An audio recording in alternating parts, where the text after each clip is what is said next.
They fundamentally don't trust that it is possible that you can be of color and poor, but have high aspirations, expectations, and results.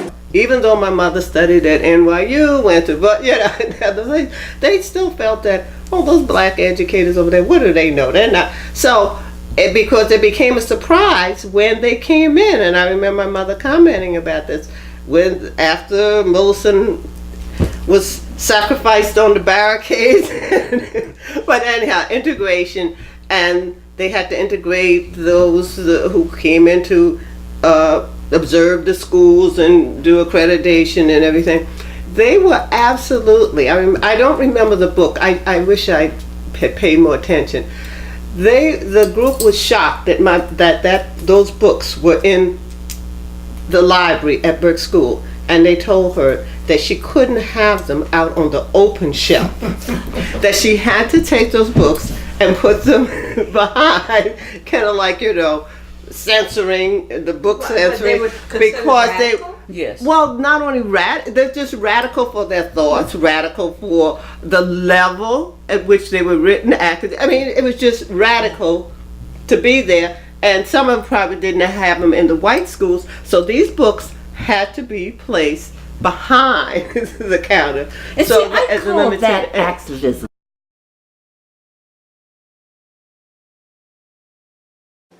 When integration happened, the mission statement of the public school system didn't change to fit African American kids. It integrated African American kids into a system that was still controlled by the same white people who did not want their children being educated together. But what they effectively did in that moment is they demolished the only institution that was ever built to support the holistic education of African American children, which was the community schools. I'm a public school kid all the way through. I went to a Catholic school from kindergarten to graduation. Mm-hmm. So I always had all black classmates and teachers. Nuns. You often met your friends in kindergarten, and they went with you all the way through. I have classmates who we were in kindergarten and we graduated together. We actually do know, as a community of educators and in the education, what works. We know what can work. The data has been out there, the research has been done. We know what types of things actually work and work in schools. I'm going to isolate the schools because this is the one we're always talking about. Schools in poor socioeconomic based communities. Right. What works? And these are things that we should be taking up and putting these questions on the table for communities to wrestle with, for parents and teachers to wrestle with, for administrators to wrestle with, and for politicians and civic leaders to wrestle with. Let's make sure when we talk about equity, these people who make decisions for children are hearing us. We have to do the work, the research, the analysis, which is something that the group was talking about earlier, is what is the educational component of this work? What is the historic, how do we talk about history in terms of framing the current moment? And how do we use that as a place to engage creatively and artistically, but also really framing some difficult and heavy questions? And that is something we have to do a better job of. It's something wrong when other people from other states can come and tell us more about Charleston than our children or us can tell about our own place. She gave students boxes and asked them to construct something out of it and write on the box, and they were all very engaged. And sixth grade. Yeah, but you also you sort of put to the class this notion of that being a safe space for them to talk about race, which I thought was really good. So I think a lot of that has to do with expectations. I mean, there have been studies, the data, it's not even a question anymore. I think nowadays history is really more about meaning.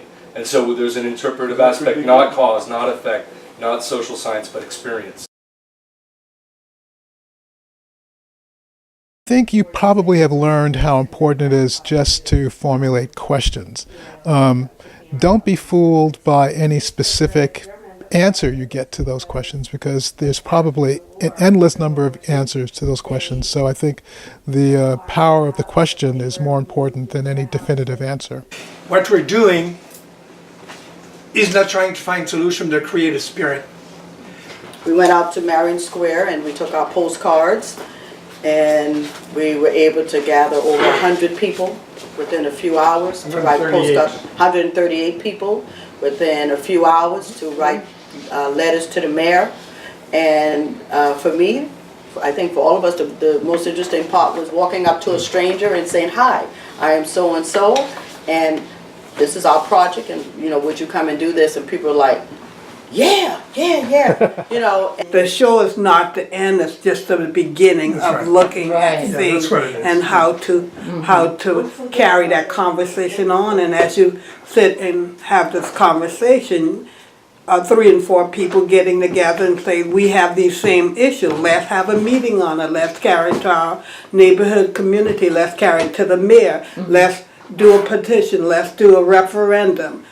Let's see how we can solve some of these issues we've been complaining about for the last 20 years." Yeah. It's so beautiful to see what happens when you put all of those interesting, thoughtful, and philosophical questions together, and I think it'll teach a lot of people about what's going on inside of your minds. And we can't tackle it as a Charleston issue. Of course, we have to act locally, but we also have to have some solidarity with other communities across the country in order for this to shift the tides. Okay, well, I think that the idea of going directly to the people and conversing with them and see what they want is good, because it doesn't really make sense to give people things that they don't want, because I definitely believe in bottom up rather than top down leadership, but make sure that you get to know the people so they have the confidence enough to tell you what they want. I have this belief that, being what I am is always an obstacle to a conversation with a lot of people. And we talked about that from the beginning, right? Mm-hmm. And I think that now I'm sort of getting over that. Good. Which is good. But it took me that long, Well, I'll just have 3 words to say about that. Remember John Brown. Remember John Brown.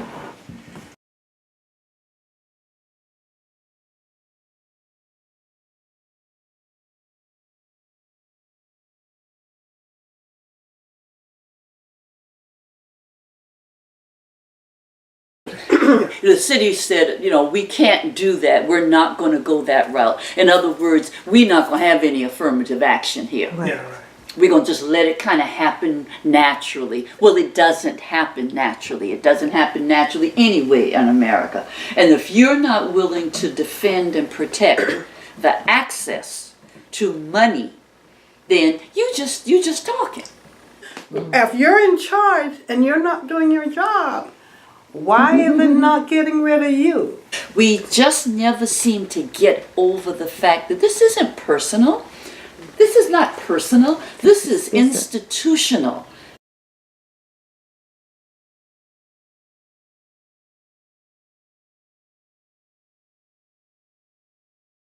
That's where we have to dig a little deeper, because as we're moving forward, we're kind of just moving with the status quo and not really challenging the foundational principles in which these institutions have been built and continue to rely on. And so that's not necessarily the groundwork of what this group is supposed to be doing, I don't think, but it is a question that you have to ask yourself if in fact the work is about understanding how to shift institutions and transform communities. So if we try to close doors, we're not going to make it. We want to open doors. That's all we're doing.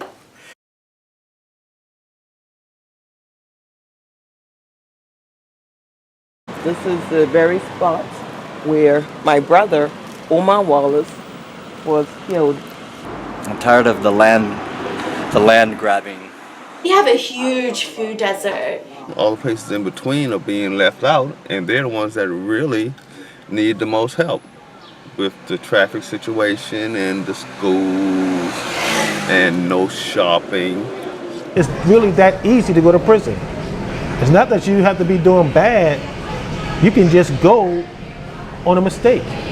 And then it's the issue also, which is along the same tier, that has to do with racial aspects of gun violence, because it's so high. One of the themes that's going to connect all this is the small business. Is the anchor. Small businesses anchor community. Small business, like most of our customers that walk through the door, we know them by name. Some of them we know by their car when they park their car. We watch them get married, have children, bring their children in. The eagerness to like work across communities and like across different organizations. Being at this meeting for the first time actually made me proud to be a tiny business, you know, because listening to everyone else, telling their stories and being able to relate to it, and now being able to maybe call upon anyone and ask them, how do you do this? Business is, you know, it's nice to be out there and see people get together and try to come up with some form of solution or to help, you know, in the community with these small business. So that is great. I love the sense of creating a community of tiny business owners and just meeting all these great people. It's so inspirational. There were a lot of interesting stories in this room tonight, and there are a lot of cool, local, tiny businesses that need to be highlighted and celebrated. And it's great that this group is doing that. I feel like there's been other organizations that have tried to do that, but I feel like they've gotten too big. Their fees are outrageous, and so small businesses can't afford to become part of it. So when I bought Calhoun Street, I could not get financing. I had to go get somebody to go to the bank,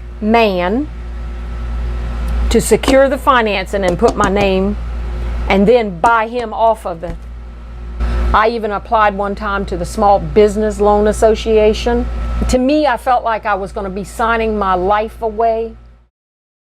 Observations, feelings, emotions together, and sort of formulate a plan to make sure that the tiny businesses here in Charleston and the people who are from Charleston are represented and supported as they continue to try to grow along with Charleston's growth. So I always need good employees. It's always, you know, people that want to work in a transformational experience rather than a transactional experience. See, integration, which has not been critiqued nearly enough, especially in Charleston, it was supposed to be just that, what real integration is.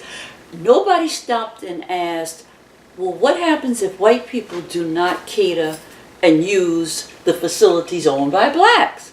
Black folks are now going to those owned by whites, but it's not a two-way street. If white people had decided to put some of their racism behind them, then they would be ordering flowers from Robinson's or even Donald Rose Florist, which came in the 70s.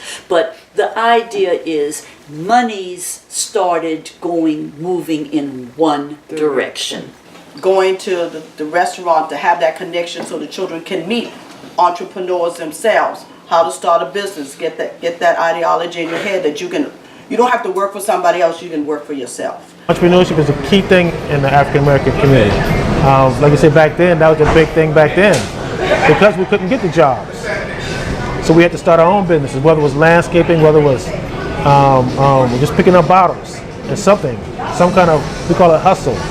You know, it's just that when I was growing up, we were taught not to have a hustle, get education, to get a job. And that was what they were teaching us from the 80s and 70s. Get a job, get a job, get a job, get a job. Not realizing in the 90s and 2000s, those jobs are not as easy to get. And the hustle is what we were raised up on, our fathers were doing, was really supporting the families and being home.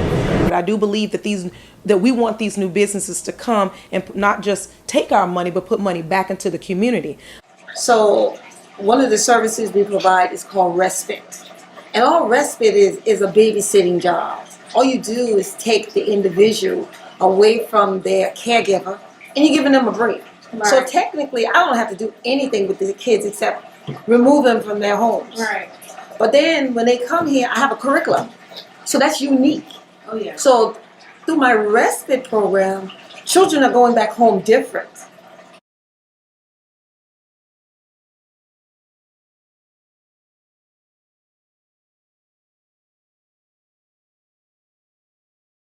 There is a way of moving the stream and moving, expanding the thoughts and things by using art as a medium, just like education and, I forgot the other, activism. It's fun, it's frustrating, stressful. So to be able to incorporate all of those things and then also to talk about the race issue openly and honestly, I think this is a great thing. I think it's something that's necessary, and I think it's something that we'll be able to really impact others with as long as we stay away from the status quo in the box type dialogues. I think I'm invested in this. It's not like you could go backwards and say, I don't want to do any of this because I'm already here. But I'm here to do it. I don't know if the word is right, but I'm here to kind of make an impact.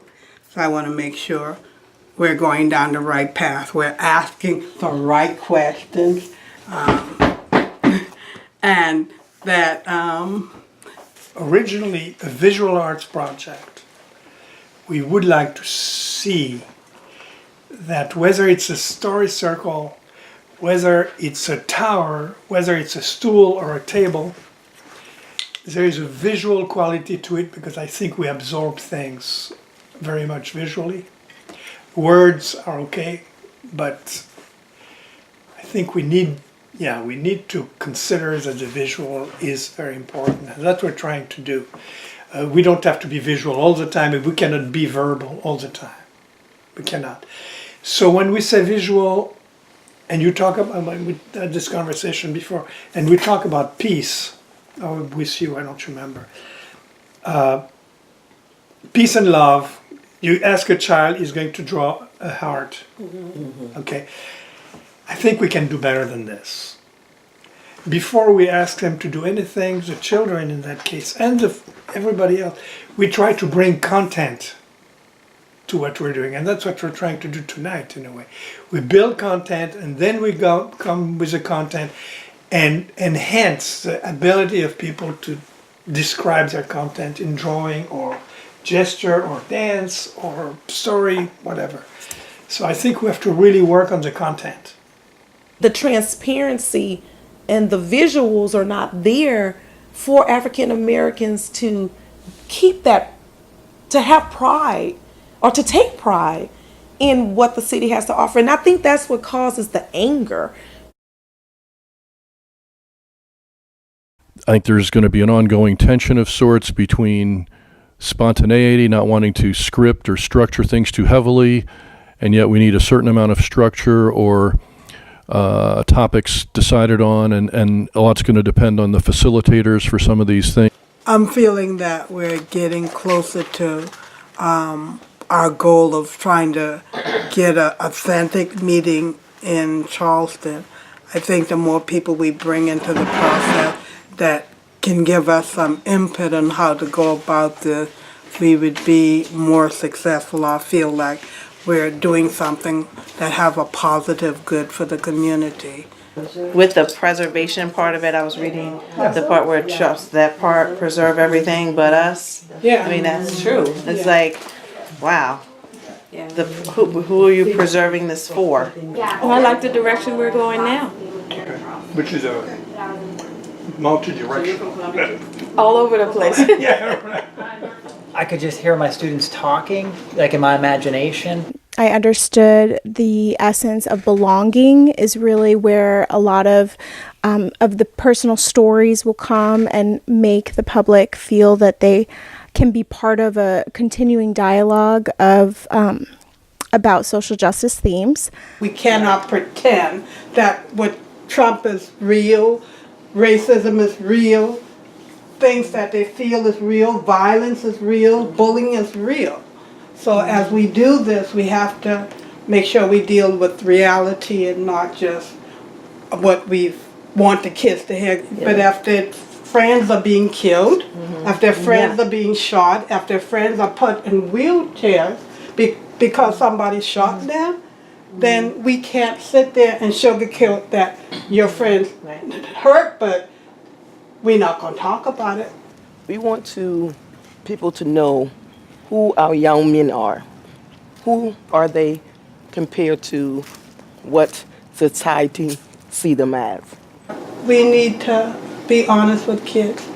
It's a whole different approach that is not the approach that our public school is taking in terms of values and principles around organizing and purpose. And so when you talk about, having a school that is all about testing, those are federal mandates, those aren't local mandates. So the testing is because that's what they said, if you want to get the money to support these institutions, then you have to do this, X, Y, and Z. And their ability to care for these kids holistically, which is what every education should be, is almost null. I'm not sure when you have teachers who aren't, say, vested in your culture or your background, they can do it, but it's not necessarily going to be automatic.